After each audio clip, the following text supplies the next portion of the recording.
दोस्तों रूस के कजान में ड्रोन से 9/11 जैसा बड़ा अटैक हुआ है। 9/11 जब ओसामा बिन लादेन की लीडरशिप में अलकायदा ने प्लेन्स को हाईजैक किया था और बिल्डिंग्स में सीधा उन प्लेन्स को हिट करा दिया था।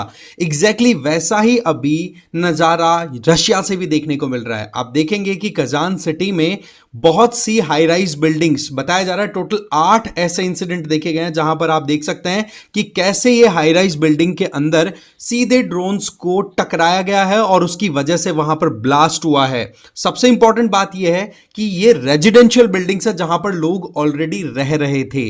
तो ऐसे में एक तो रशिया में जितनी भी हाई राइज बिल्डिंग वाले एरियाज हैं उनमें हाई अलर्ट डिक्लेयर कर दिया गया है। इन बिल्डिंग्स को खाली करा लिया गया है। अभी तक वैसे पूछा जाए कि हाँ जी कितने लोगों की डेथ हुई है तो इसके बारे में कहना बहुत मुश्किल है। बट अगेन सबसे इंपॉर्टेंट चीज कि यहां पर ये जो अटैक है ना, ये वाकई में इस युद्ध को जिसमें रूस और यूक्रेन आमने सामने खड़े हैं इसको और बढ़ावा दे सकता है। तो ऐसे में हमारे लिए जानना जरूरी है कि कजान को ही क्यों टारगेट लिया गया और साथ ही साथ रशिया के क्या स्टेटमेंट्स हैं। चलिए जानते हैं डिटेल में।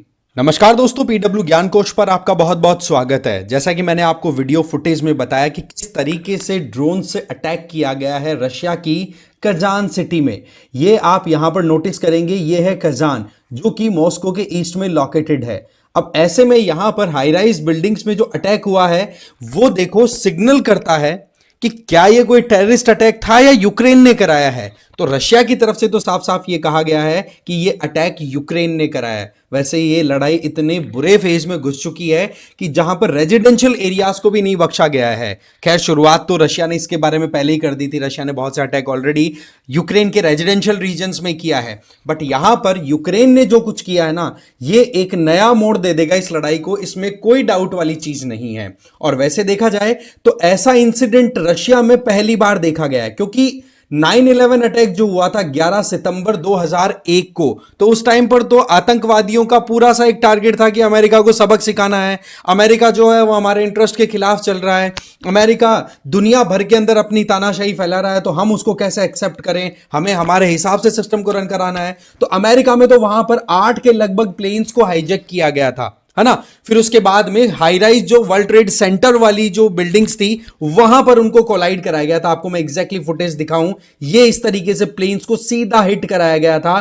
फिर इसके बाद में बहुत से लोगों की डेथ हुई थी। देखो 3,000 के लगभग फिगर आया था इसके अंदर तो। बट यहां पर कजान वाली बात अगर की जाए तो यहां पर अभी ये फिगर बताना मुश्किल है कि कितने लोगों की जान गई है। बट ये फैक्ट है कि ये जो अटैक हुआ है ना, इस अटैक के चलते लोगों की जान जरूर गई है।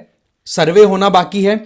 और एक बड़ी बात कि आसपास के 3 जिलों का नाम एक्सप्लिसिटली मेंशन किया गया है। एक का नाम है सोवेट्स्की, एक का नाम है किरोवस्की, एक का नाम है प्रोवोल्जस्की। ये 3 ऐसे जिले हैं जहां पर आग के कई इंसिडेंट्स देखे गए हैं। साथ ही साथ ये जो अटैक किया गया है ना यहां पर ड्रोन से, इनमें से एक ड्रोन को तो रशिया का जो एयर डिफेंस सिस्टम है उसने गिरा भी दिया, बट बाकी जो है ना वो सीधे के सीधे हिट करा दिए गए हैं। और ये वाकई में एक नया फेज स्टार्ट हो गया है।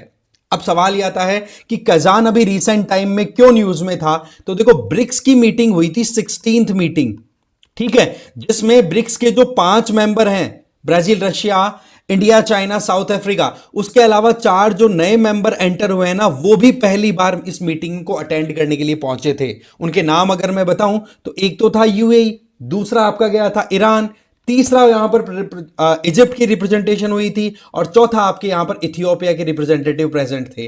तो इस तरीके से टोटल 9 मेंबर का ये जो ग्रुप था, इसकी पहली मीटिंग थी इस तरीके से। बाकी 5-5 की मीटिंग तो बैक टू बैक होती चली जा रही थी। तो ऐसे में कजान वैसे हाईलाइट रहा था। अब इतनी हाईलाइटेड सिटी को टारगेट करना, इसका मतलब एक मैसेज तो देना था कि युद्ध यूक्रेन किसी भी हाल में बंद नहीं करने वाला। पर इसके पीछे देखो एक जो सवाल खड़ा होता है ना, वो यूक्रेन को बैक करने वाले यूएसए के ऊपर जाता है। क्योंकि यूएसए में जैसे जैसे जो बाइडेन का टेन्योर कंप्लीट होने वाला है, वैसे वैसे जो बाइडेन की जो एडमिनिस्ट्रेशन है, जिसके लिए एक वर्ड यूज किया जाता है, डीप स्टेट के अंडर में बहुत ज्यादा प्रेशराइज रहता है, उस की तरफ से जितना स्कोप यूक्रेन को मिल रहा है, यह युद्ध उतना ही ग्रेवर बनता चला जा रहा है। अब यहां पर क्या रशिया चुप बैठेगा? रशिया भी डेफिनेटली रिटेलिएट करेगा। बट एक बार विश्व शांति के लिए बहुत बड़ा खतरा यहां पर साबित होने वाली बात हो गई है। तो इस तरीके से बहुत ही इंपॉर्टेंट अपडेट आई थी जिसके बारे में हमें पता होनी चाहिए, तो ऐसे में ये बता दिया मैंने आपको। खैर, पीडब्ल्यू ओनली आईएएस की तरफ से आप लोगों के लिए यूपीएससी फाउंडेशन कोर्सेज रन कराए जा रहे हैं, और यहाँ पर आप 2026 और 2025 के जो भी एस्पिरेंट्स अपने कोर्सेज अपने रिक्वायरमेंट के अकॉर्डिंग ज्वाइन कर सकते हैं। हिंदी वाले संकल्प ज्वाइन कर लो और इंग्लिश वाले टाइटन ज्वाइन कर सकते हैं। हिंदी और इंग्लिश वाले प्रहार ज्वाइन कर सकते हैं 2025 के लिए, और 2025 वाले इंग्लिश के लिए टाइटन ज्वाइन कर सकते हैं। इसमें आपको लाइव रिकॉर्डेड क्लासेस के अलावा CSAT classes, daily MCQ plus mains answer writing plus comprehensive e books दी जाती है, जिससे कि आपकी एक थॉरो स्टडी हो सके। एडमिशन बिल्कुल ओपन है, लिंक डिस्क्रिप्शन बॉक्स में दिया हुआ, चेक कर लीजिए। साथ ही साथ आप लोग मेरे से जुड़ सकते हैं इस टेलीग्राम चैनल के थ्रू, क्यूआर कोड स्कैन करके आप मुझे ज्वाइन कर सकते हैं। मेरा नाम है रजनीकांत लाटा। यहां पर आपको मैं जो भी वीडियोस बनाता हूं उनके लिंक भी शेयर करता हूं, प्लस साथ में जो भी इंपॉर्टेंट पीडीएफ्स होती है, जैसे मैं एमसीक्यूज के थ्रू रिवीजन करवाता हूं करंट अफेयर के, साथ ही साथ बहुत से एमसीक्यूज को यहां पर भी डाले जाते हैं, और कोई भी अपडेट पीडब्ल्यू की तरफ से हो तो क्विकली आपको यहां पर मिल सकता है, तो आप ज्वाइन कर लीजिए। साथ ही साथ में लास्ट में मैं आप लोगों से क्वेश्चन भी पूछना चाहूंगा कि जब 9/11 अटैक हुआ था उसके बाद में यूएसए की तरफ से एक युद्ध शुरू किया गया था, उस युद्ध का नाम क्या रखा गया था? आप इसका आंसर मुझे कमेंट बॉक्स में जरूर देंगे। आई होप आपको ये सेशन अच्छा लगा होगा। Thank you.